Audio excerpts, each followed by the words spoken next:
We just sent a number 99 from STM32 to ST-Link to your computer, and from the computer to Python.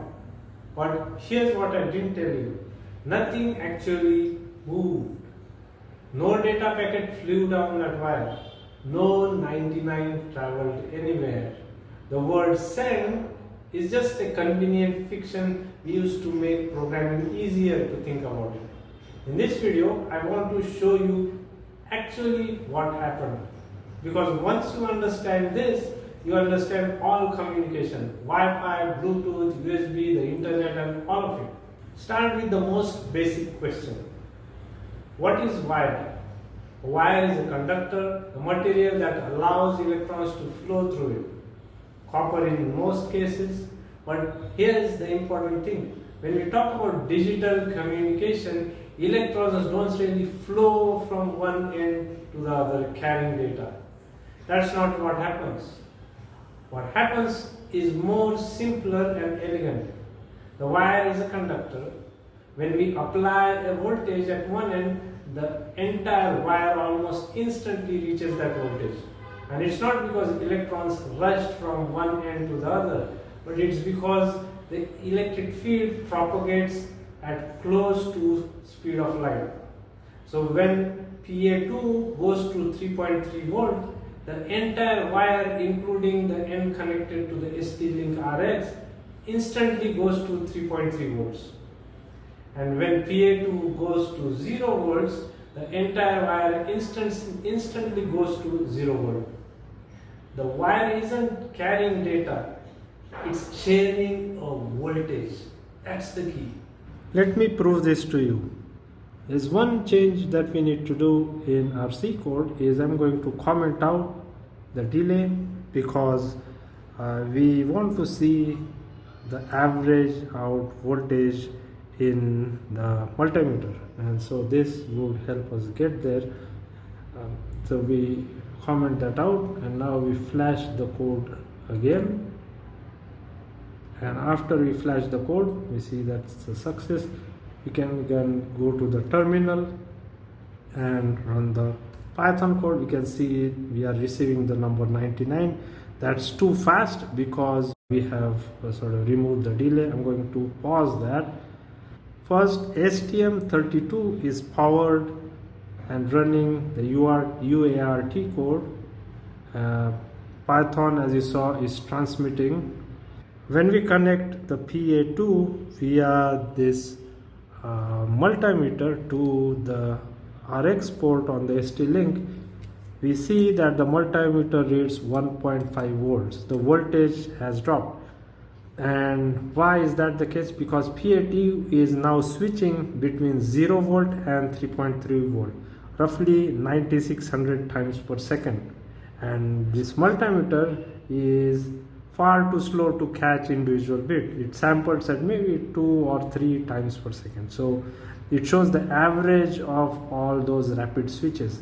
And 1.4 volt is somewhere between 0 and 3.3.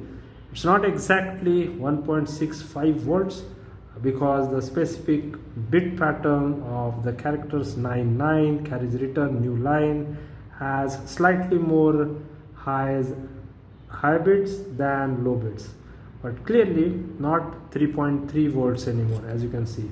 This is the proof that the voltage is in fact rapidly changing. Now watch, I disconnect the PA2 wire from STM32 here, and the reading floats randomly at 3.3 volts.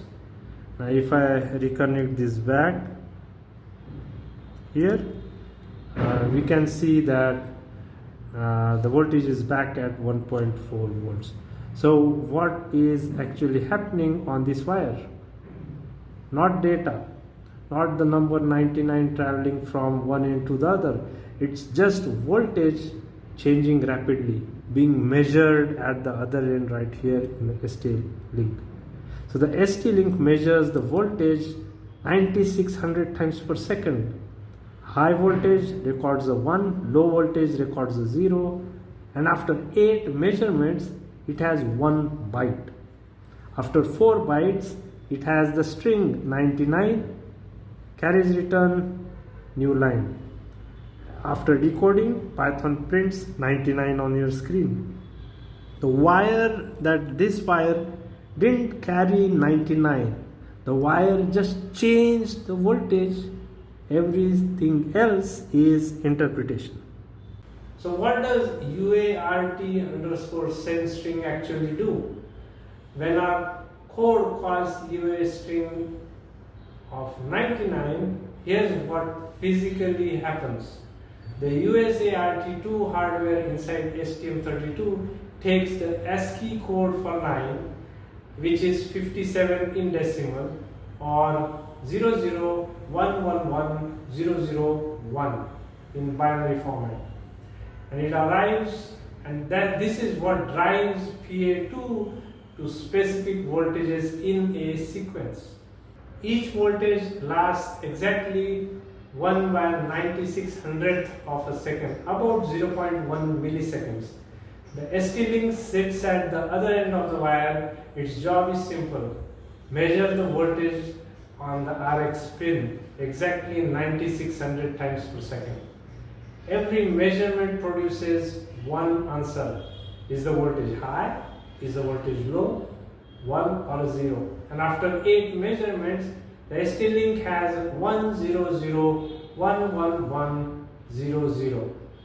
Rearrange, that becomes 001110001, which is 57 decimal, which is ASCII 9. That's it. That's the entire mechanism.